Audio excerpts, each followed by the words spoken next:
All right, what's going on, you guys? Nick here with Nick's on the Power. So in this video, I want to discuss who was the strongest Mr. Olympia ever. So specifically for the reference in this video, I want to talk about free weights, powerlifting lifts, the bench press, the squat, and the deadlift, using a barbell and maxing out to a 1-rep max. So the three primary Mr. Olympias that come to mind when you think of who is the strongest Mr. Olympia ever are going to be Arnold Schwarzenegger, Ronnie Coleman, Franco Columbu, and Dorian Yates. Now, you might be surprised that Franco Columbu is included in that category, but pound for pound, I actually feel that Franco Columbu might be one of the strongest Mr. Olympias ever, but we'll get to that later in the video. Franco Columbu was one of the few Mr. Olympias who, at the same time as being a competitive bodybuilder, he was a very accomplished powerlifter, and pound for pound, you can make a very strong argument for him, and I will in this video. So let's talk about this a little bit more in detail. So some Mr. Olympias that are left off this list, Phil Heath is one of them. He's a 7-time current Mr. Olympia champion. And the reason why he's not in the running for the strongest Mr. Olympia ever is because Phil Heath has said this many times.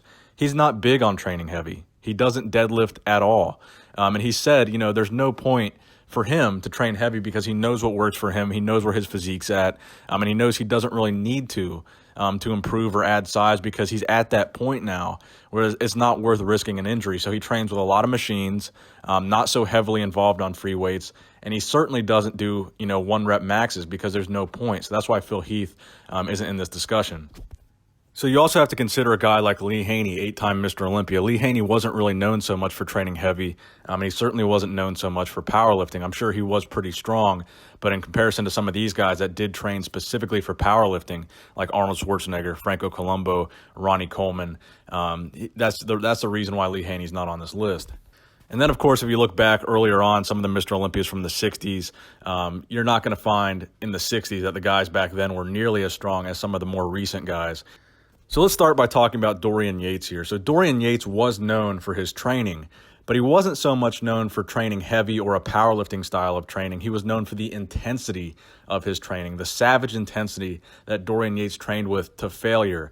He was a big fan of the Mike Menser HIT style of training, and training every body part to failure. So again, we're looking at a guy who was very strong, a guy that was very massive, a guy that did lift crazy heavy poundages, but at the same time, Dorian Yates wasn't a guy that was doing 1-rep maxes or 2-rep maxes or trying to figure out how much weight he could lift. He was just trying to figure out how to get that muscle to failure.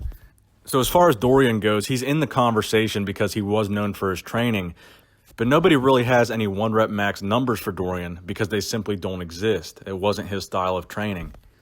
So let's move on to Arnold Schwarzenegger. Now, it may come to a surprise for some of you guys that Arnold is on this list, but he was, in fact, a competitive powerlifter at some points coinciding with his bodybuilding career.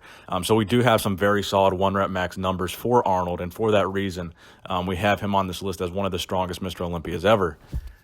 So his powerlifting numbers include a 545-pound squat, or 247 kilograms, a 520-pound bench press, or 240 kilograms, and a 710-pound deadlift, or 320 kilograms, and these were all in a competitive powerlifting meet.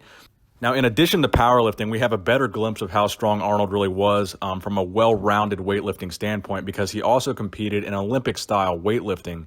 So we have the numbers for his clean and press, his snatch, and his clean and jerk.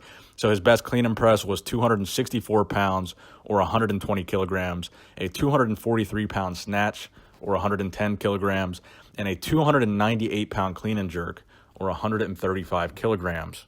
And these lifts were performed while weighing roughly in the 230-pound weight range.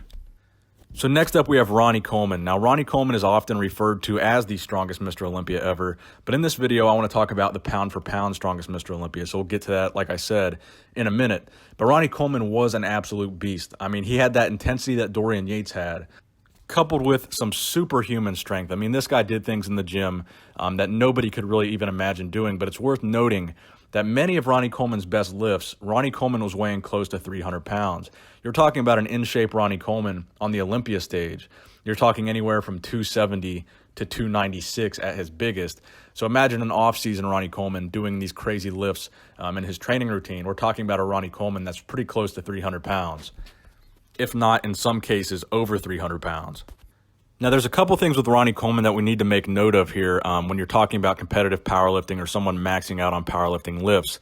Number one is that Ronnie Coleman often used straps while deadlifting, which wouldn't be allowed in a powerlifting competition. And number two, in both the deadlift and the squat, Ronnie Coleman was known to wear a super suit or a powerlifting suit, which is considered equipped lifting. So those lifts wouldn't be considered raw. But he has done 800 pounds for, I believe, 2 or 3 reps in a super suit for the squat. He's also repped 800 pounds on the deadlift. But again, that's with straps and in some cases with a suit. And there's videos of him repping 5 plates on the bench press just for multiple reps like it's nothing.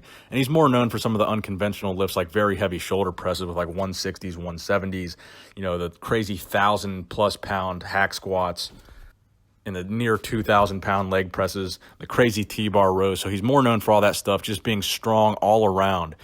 So if we're looking at powerlifting numbers here, let's just say 800 squat, 800 deadlift, and let's say his 1 rep max on bench would be around 500 pounds. And let's put that at a body weight at 290 to 300 pounds.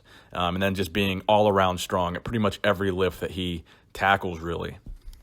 So finally on this list, we have kind of the least assuming of all these guys in terms of from a size standpoint, Franco Columbu. So Franco Columbu standing at 5'5" tall, weighing approximately 185 to 190 pounds at the time these lifts were achieved. So nearly 100 pounds less than, 100 pounds lighter than Ronnie Coleman achieving his lifts. And these were done raw. There was no such thing as, a squat suit or a super suit back in Franco Columbu's day.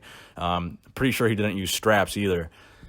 So at 185 pounds body weight, Franco Columbu's best deadlift was 750 pounds. His best squat was 665 pounds, and his best bench press was 525 pounds. And as far as Olympic weightlifting is concerned, Franco had a 400-pound clean and jerk. So I would say for me, the strongest Mr. Olympia is kind of a tie between Ronnie Coleman and Franco Columbu. As far as the highest numbers and the heaviest weights just ever touched by Mr. Olympia, regardless of squat suits or straps or whatever, body weight, all that stuff to the side, the heaviest weights ever touched, ever handled by Mr. Olympia has got to go to Ronnie Coleman. Ronnie Coleman was lifting weights that no one else had lifted, regardless of what they weighed. But if you're talking about pound for pound strongest Mr. Olympia, I feel like you've got to go with Franco Columbu. At the body weight that he had, the numbers that he was touching, and the era that he was touching those numbers, we're talking about the 70s, guys. Ronnie Coleman was doing this in the late 90s, early 2000s. Back in the 70s, these numbers were legendary. These numbers were insane. So let me know what you guys think in the comment section below. If it comes down to Franco and Ronnie, who would you have as the strongest Mr. Olympia of all time? Thank you guys for watching the video. Please give it a thumbs up if you enjoyed it. Nick Strength and Power, signing out.